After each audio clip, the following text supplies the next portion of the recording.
have so far failed to make you very excited about the Conservative leadership battle. And I never give up. You know that. And part of me is tempted to do a phone-in about why you're not excited about the Conservative leadership battle. But I think that will be an inevitable side order for whatever we decide to serve up as a main course. I mean, why people aren't excited, actually, particularly Conservative supporters, Conservative voters, actually is going to be the same answer in some cases to the answer as the answer to the question that I am going to ask you. So what you have now, and there's one Conservative MP quoted in one newspaper today who describes it as a choice of an ECHR one-trick pony who believes our special forces murder people and an anti-woke one-trick pony who picks endless fights. As a choice, it's, and they use a word, this is a Tory backbencher speaking to Peter Walker of The Guardian, as a choice it's, and they use a word I can't really say on the radio without incurring the wrath of Ofcom. Another tells the political correspondent at the I newspaper, I don't think either of them will lead the party into the next election, which is a position that I have heard from all sorts of corners, all sorts of places. I want you to tell me what I'd like to do in the first instance is confine the conversation to people who have voted Conservative in the past, ideally quite often, maybe not every single iteration of the Conservative Party. It would have been tricky, I think, this time round, this year. But so I don't want the conversation to be a post-mortem conducted by enemies of the corpse, as it were. And, you know, there I am falling into my own trap by describing it as a corpse.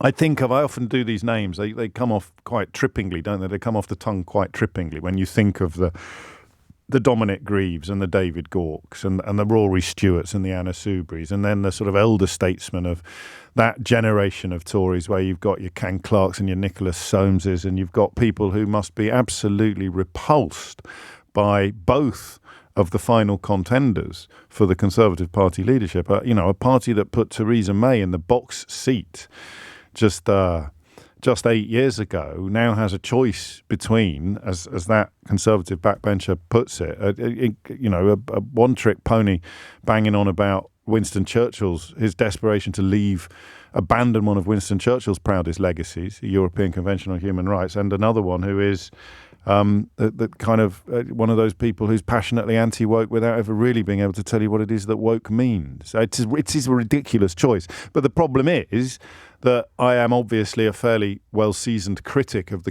post-Brexit iteration of the Tory party. In fact, I'm a fairly well-seasoned critic of post-2010 conservatism in general. Prior to 2010, I wasn't even that political. I started doing this job. I wasn't actually a particularly political animal, but it was only two things politicised me, possibly even radicalised me. One was speaking to people on an almost daily basis who were absolutely certain of things that weren't true. And that's why I've got such a bee in my bonnet about the media in this country. It might have been very good for my career to have come across caller after caller after caller, absolutely convinced of things that were simply not true. And it was really easy to prove that they weren't true, which is what created the viral clip back in the day. But then the second thing was the fundamental unfairness of so much of our society and the struggle that many people face that goes utterly unrecognised and even is routinely denied by people on the right of British politics, whether they're in the media, whether they're in Parliament, or whether they're just in public. Those two things kind of radicalised me, or certainly politicised me, to the point where now I like nothing more than getting stuck into a good political conversation, as you know.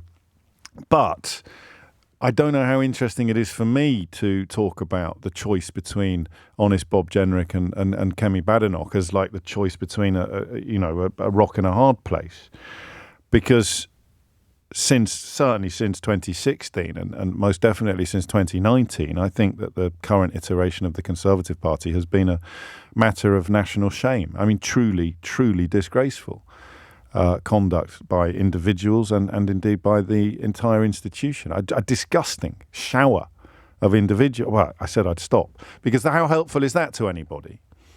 I mean, people who are enthusiastic about either Kemi Badenoch or Robert Jenrick or both of them, people who can't believe this embarrassment of riches, this magnificent choice between the Garden of Eden and Shangri-La. I can't believe how lucky. I don't believe you exist.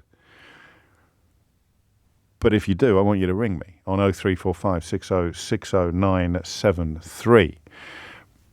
But I can't quite imagine. Well, I suppose we live in a country where some people think that Nigel Farage is an honest broker. So maybe people are looking at honest Bob Jenrick and Kemi Badenoch and thinking, yes, this is the future we dream of. This is the future we deserve. I guess it's unlikely that you will be listening to me on a regular basis if you slip into that category, because, of course, I've got that terrible habit of holding up mirrors and then you hate what you see in it. But if you are what I would loosely describe as a traditional conservative, and there is some increasing talk of the Conservative Party splitting along these lines when either Jenrick or Badenoch gets into position, if they do, as seems likely, tack further to the right in pursuit of the reform unicorns instead of trying to claw back territory lost to the Liberal Democrats, then it's going to leave what are called one nation conservatives in quite a pretty pickle. They are going to be ostensibly on a team that is captained by someone they find politically, if not personally, repellent. So you are looking at the possibility of a split in the actual Conservative Party. So that leads us to, I think, two questions, doesn't it? I mean, the first is, as someone who is a traditional Conservative voter, right? It doesn't mean every single time. It doesn't mean you'd vote for the Conservative candidate even if it was a marrow, a marrow with a Tory rosette on it. I don't mean that necessarily, but if you are that, you probably don't like that description of yourself, but if you can't conceive of ever voting for anybody else ever, you're more than welcome to ring in. But the idea that you are kind of homeless, the politically homeless, have been a constituency that's fascinating. A lot of Labour supporters were politically homeless between 2016 and 2019, or certainly felt that they were. I've got two questions. The first is pretty obvious. What do you make of where your party is now? What do you make of this choice between honest Bob Jenrick, the mural destroyer, and Kemi Badenoch, the maternity pay critic? What is it that you feel when you survey this choice? Okay, 0345 6060973 is the number that you need. And then the second question is, and I really hope you get stuck into this, it's Friday. It often can take a slightly more leisurely approach to some issues on a Friday. I do know why. We've all got sort of crackerjack running through our veins, haven't we, or crunchies. What do you actually think is going to happen? I'm probably more interested in your thoughts and theories on this than I am in the thoughts and theories of the people that get paid to pontificate by the right-wing media, because they're so bent. They're so corrupt. None of them held to account for being wrong about everything from austerity to Liz Truss. They'll just turn up and file their 2,000-word pieces for the big papers or their 500-word pieces for the tabloids and go away utterly untouched by the consequences of what they've wished upon the country. It's the Truss one, more than Brexit and austerity, and even Boris Johnson. It's the way they greeted the Truss budget that I find extraordinary. In any other line of work, if you had written the praise that the Daily Mail and the Daily Telegraph published for Liz Truss and Kwasi Kwarteng's mini budget, you'd be out of a job. You'd have been out of the job that night. The minute the gilt markets responded in the way that everybody sensible knew that they would respond, you'd have been fired. You'd have been fired on the spot. It'd be like me coming to work on Monday and effing and blinding my way all the way to the 10:15 break. And I wouldn't come back after 10:15. I would have so roundly soiled my professional reputation that the management would have been carting me out of the building without my feet touching the ground. If we were coming on air and telling you, I don't know, just sort of blatant, dangerous libels or something like that. But they can do it. You're writing for the Daily Mail or the Daily Telegraph. You can talk about how it's the best budget of your life, or finally a true Tory budget. And of course, there are no consequences because they're not really in the business of what we would consider to be journalism. They're propagandists for inherited wealth, or propagandists for wealth. It's not always inherited, of course. So I'm more interested in your theories. There was quite an interesting piece in one of those papers today, which was resurrecting the possibility of a Boris Johnson return. But that just gives you a parameter of how wide the goal is when I say to you, what do you think is going to happen next? 11:15 is the time. So you are a traditional Tory, or you are a Tory voter, a possible Tory voter, a past Tory voter. What do you think about the choice between Jenrick and Badenoch? 0345 6060 973. But then, bearing in mind, let's just give you two things. The possibility that it won't be either of them that actually leads the Tories into the next election, something that a lot of Tory backbenchers privately concede or consider to be the case. And also the piece in the Telegraph today about the likelihood of Boris Johnson sliding his way back into contention in the not too distant future. So there's two things there that you could file under fantastical or but certainly theoretical, but I think they're both perfectly plausible. What do you think happens next to the Tory party? Because if James Cleverly had been in the final two, it would be an almost impossible question to ask, given that there would be so much contingent on who wins. But whichever way it goes, a weirdo's going to win. The Conservative Party is going to be led by a kind of not very pleasant weird person. However it plays out, you are, as ever, welcome to challenge that analysis as well. But I also want to hear about Liberal Democrat voters. I also want. So I've got the Conservative question for you, which is pretty straightforward. What do you think of the choice? What do you think happens next? Hit those numbers now. You will get through.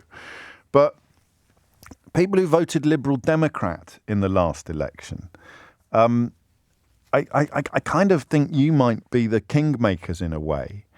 If you're not a traditional Tory, but you voted tactically, that the idea that the Tories aren't going to, under Badenoch or Jenrick, they're not coming after you. If you were going to go Labour, you'd have gone Labour in 2024. And so far, I suspect you've not seen much from Keir Starmer that makes you think you made a choice when you went Lib Dem. Or you did it tactically because you knew that getting the Tories out was your priority over getting anybody in. So I just want to know whether or not you think the Liberal Democrats, this is part of the question of what happens next. Could we be sitting here in 3 or 4 years' time contemplating the possibility of the Liberal Democrats becoming the traditional opposition to a Labour government, the main opposition to a Labour government? There's so much on the table, it feels to me, as if there's so much to play for. There's so many unknown knowns and known unknowns that I just want to have a kind of traditional political phone-in, but with a slight skew towards Conservative supporters. I think you're more interesting on this issue than the rest of us are. Not least because we're suffering from an almost fatal case of Schadenfreude. 0345 6060 973. What do you think of the choice? And what do you think is on the road ahead? Not just for the Tory party, but for the whole of UK politics. The Tory party splits. Liberal Democrats become the de facto opposition party. So much is in the lap of the gods that I'm fascinated to know what you think about what might happen next.